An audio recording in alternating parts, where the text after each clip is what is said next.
ರಾಮಾಯಣವನ್ನು ಉರ್ದು ಭಾಷೆಗೆ ಅನುವಾದಿಸಿದ ಹಿಂದೂ ವ್ಯಕ್ತಿ. 14 ವರ್ಷಗಳ ಪರಿಶ್ರಮದಿಂದ ಉರ್ದು ಭಾಷೆಗೆ ಅನುವಾದ. ರಾಜ್ಯಪಾಲರಿಂದ ವಿನಯ್ ರಾಮಾಯಣ ಬಿಡುಗಡೆ ಮಾಡಿಸುವ ಇಚ್ಛೆ.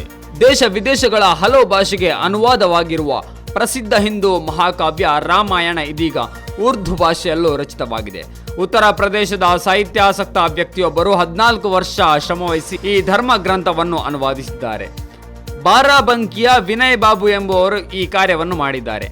ಅನುವಾದ ಗ್ರಂಥಕ್ಕೆ ವಿನಯ್ ರಾಮಾಯಣ ಎಂದು ಹೆಸರಿಸಿದ್ದಾರೆ. ಇದು 500 ಪುಟಗಳು, 24 ವಿಭಾಗ, 7000 ದ್ವಿಪದಿಗಳನ್ನು ಹೊಂದಿದೆ. ಪದ್ಯಗಳ ಬದಲಿಗೆ ಕಾವ್ಯಾತ್ಮಕವಾಗಿ ರಚಿಸುವುದು ಇದರ ವಿಶೇಷ. ರಾಮಾಯಣ ಬರೆಯುವಾಗ ಅಯೋಧ್ಯೆ, ಪ್ರಯಾಗ್ರಾಜ್ ಸೇರಿದಂತೆ ಕೆಲವು ಐತಿಹ್ಯ ಸ್ಥಳಗಳಿಗೆ ಭೇಟಿ ನೀಡಿದ್ದೇನೆ.